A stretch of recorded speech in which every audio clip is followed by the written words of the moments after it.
When you're around a business owner that says there's no good people out there, don't believe them. Listen to this. This is Oliver Fernandez with The Imperfect Entrepreneur, and I'm excited to share with you some of the ahas that I've taken away from interviewing high performers, hiring high performers, bringing them onto the team, integrating them into the team, aligning them, and then also inspiring them to reach for even a bigger target than what they came into the organization thinking.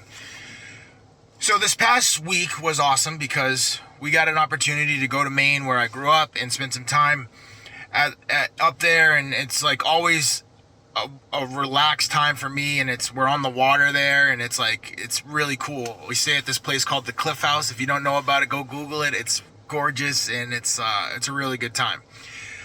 But while I was there, I also went to our morning meeting because it's right next to our store or location up there in Portsmouth. And I went to the morning meeting, and I brought my father along too because they came with us on the vacation to Maine. And he was so impressed. He was like, dude, I cannot believe how many people were there. I couldn't believe how many trucks are there. All the stuff and the material and the product and everything you guys are moving and doing up there. And it was kind of cool because, you know, sometimes you're working so hard and your head is stuck in the sand, and you're like, you really don't take a moment to zoom out and really take a look at what you are creating. So that moment was one of those moments where it was like, oh wow, cool. Like it was a good reflection point to say, like, we're headed in the right direction. We're not there yet. And we got some much bigger plans, some 10x plans, some 20x plans, but it's cool to see, or have someone that you care about see what you're currently building. And while we were there, you know, we had now 40 team members there, and the McKinsey side has 18 team members. So all together, there's 58 people, and we've interviewed hundreds of people. And you know, while I was there too, I was also talking to some of my friends, and you know, they have other friends, and they have like some small businesses there, and I kept hearing the same thing. I can't find good people. I can't find good people. I'm like, Jesus, man, like all the people that we're hiring, they're coming in, they're fired up, they're ready to go. And I was like, why is that the case? Like, what are we doing differently? And the number one thing that we're doing differently is we're actually putting ads out there for people. So we have a flow of people coming in at all times. We're constantly looking at resumes. We're constantly digging into the details of talent that's out there in the workspace. And the advantage that gives us is it gives us context. It gives us context. And what do I mean by that? Well, because we are looking at so many people, and because we have a flow of so many people coming into our door, we've now been able to see, like, oh, this person is definitely not going to be a good fit, but like this person, we really need to talk to this person. They're demonstrating some characteristics on their resume that we need to verify with a phone conversation and an in-person meeting, but we definitely need to talk to this person. So that context is giving us a better picker. We're picking better people to come in the organization, which then increases our belief about what's possible. The reason my other friend was saying that there's no good people out there is because the people that he's hiring, they come in, they don't do what they say they're going to do. They're not accountable to themselves, the organization. And then he's like, his belief goes down because he's hired someone bad. And it's like a nasty spiraling circle.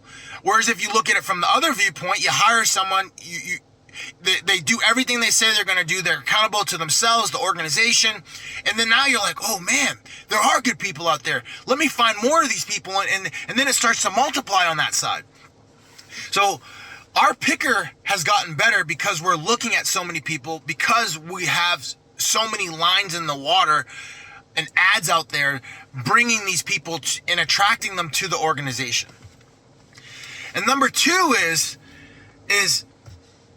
once we do find those high performers, we ask the tough questions. I don't know how many times when I first started out in business, I was like intimidated to ask the hard questions. I was like, oh, I don't want to lose this person. I don't want to push them away. Like, good. I want to push them away during the interview process because I don't want to hire them, spend all this time training them, and then I say one thing to them when they're on my team, and then they're pissed off and they want to leave anyways. So I love asking the hard questions up front because that's the last thing that I want to do is bring somebody on, think they're all in, think they're aligned, think they're ready to go, and then 2 months later, 6 months later, a year later, they're like, oh, this isn't a good fit. So with high performers specifically, you have to ask tough questions.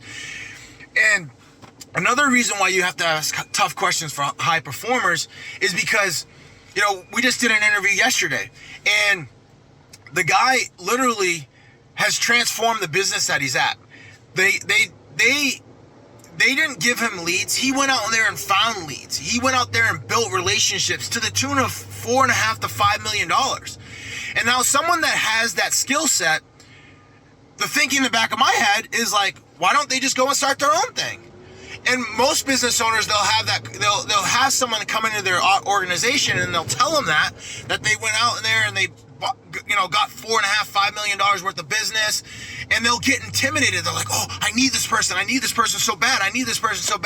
They don't ask that person, hey, why don't you start your own thing, man? You're killing it. You're crushing it.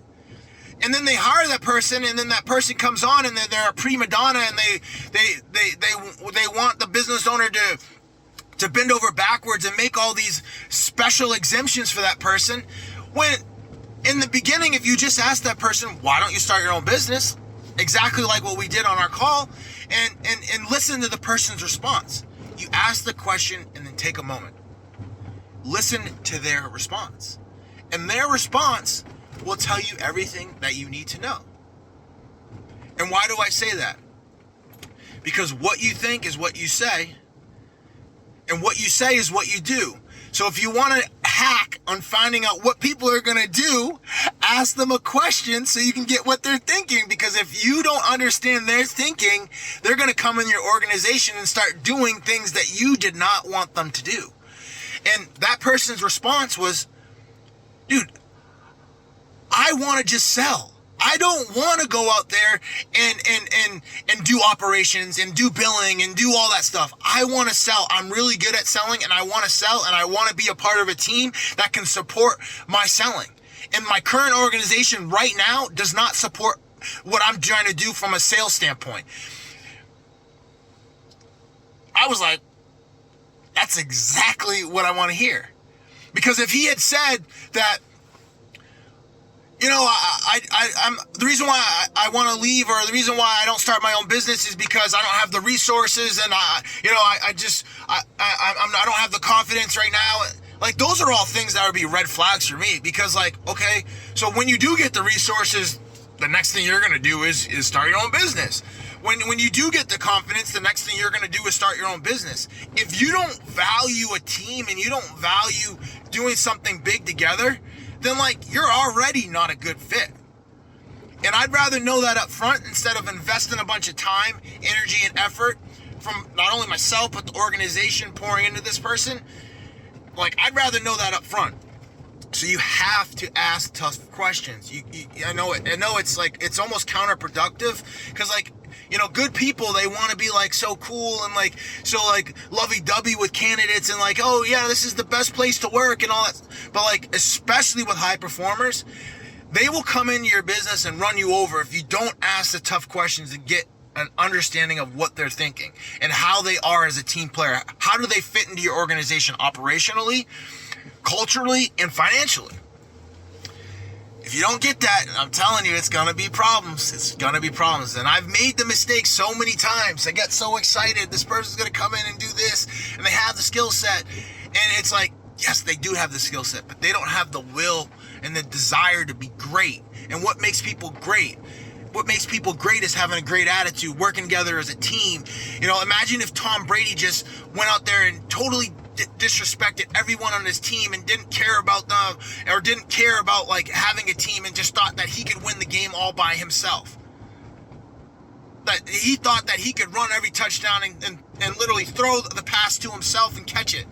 No, he understands that he needs somebody blocking for him. He needs people running the ball for him. He needs people catching the ball for him. Don't make that mistake of hiring that prima donna that thinks they can do anything, when in reality, you can do anything, but you can't do everything. So those high performers, asking them the tough questions. And then the next thing for us is like aligning them to the business. And one of the questions that I love asking is, what's your salary expectations? What I've found is that people coming into the organization that have a massive desire for what they want to build in their life, and also are willing to put in the work, will come into your business and can help transform the business. They're a team player. They can just really do massive things in the business. And the key to that is you can't just have someone who's a big thinker. They also have to be willing to do whatever it takes to make things a reality. And the way I get to that answer is I ask them, what is the biggest thing that you've created in your past jobs or projects? And if they can't tell me like distinctly like what they're doing and how they've created value, like they have never created value. And what I've realized is that if someone can't describe in detail what it looks like in terms of the value that they've created at that other organization, they're going to come into your organization and be clueless. And the reason I say that is because you can never do something or create something that you don't already have a visual picture of in your head. Like, imagine if I said, I want to build a house. I want to build a 4,000 square foot house, and I've never visually pictured that in my head and then like actually done that. Like, okay, yeah, the dream is big, the goal is big, but like the actual doing of that activity to get that result is not there. So you want to confirm, and you need to have people specifically tell you the step-by-step process that they've done to create the results that you think they're now going to create in your business. And if they can't do it, they can't tell you the details, I'm telling you, they're going to come in your organization and they're going to be clueless. And I've made that mistake so many times. I'll be like, oh, have you done this? Have you done? Yeah, I've done this. Yeah, I've done that. Yeah. And I didn't dig into that detail. And then they've come into the organization and I'm like, hey, we need you to go do this. And they're all like, they go and do it and it's like totally messed up, totally wrong. It's like literally a disaster. And it's like, now what's next? And like for me, what's next is like, you came in the organization and you told me that you could do X, and you said something, you described, and you mentioned something that you could do it, and you now you can't do it. I used to be intimidated to do this, but like immediately we separate, because right now we're not the type of organization that can take on people and babysit and do things that are uncharacteristic for or do things to handhold someone, especially when we specifically ask that in the interview process. And that's a painful thing to do, and it's something that when I first started out my business, I would be like, oh, how do we like make this person work? How do we figure out how we can use it, still work with this person? How do we, still try to make it work? And it's like, it's now all the pressure's on me when that person was supposed to come into the organization and take off pressure. And the reason why they can't take off pressure is because they said something in the interview process that wasn't true. And honestly, I'm not putting that responsibility on them. I'm taking full ownership for that responsibility, and I'm telling you how now we vet that process extremely, and we make sure we're extremely clear on that process by asking that question. Tell me specifically how you're getting the results for getting a builder, or tell me specifically on walk me through step by step of how you create a submittal. If that person can't walk you through step by step on how they do it, they don't have full ownership of that responsibility. And when they come into your organization, they're not going to have full ownership of that responsibility. And that responsibility that you thought was now going to come off of your plate is still going to be on your plate, because now you're going to have to babysit that person that you thought was coming in your organization and taking something off your plate. So those are the 3 things that you really want to dig into when hiring new people, when bringing on top performers.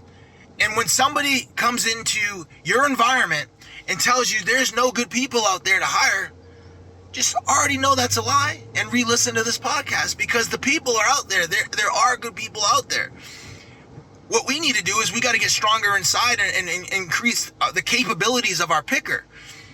Number 2, we got to ask tough questions. We can't go through these interviews and not asking the difficult questions. And number 3, if someone can't see it, they're not going to be able to do it.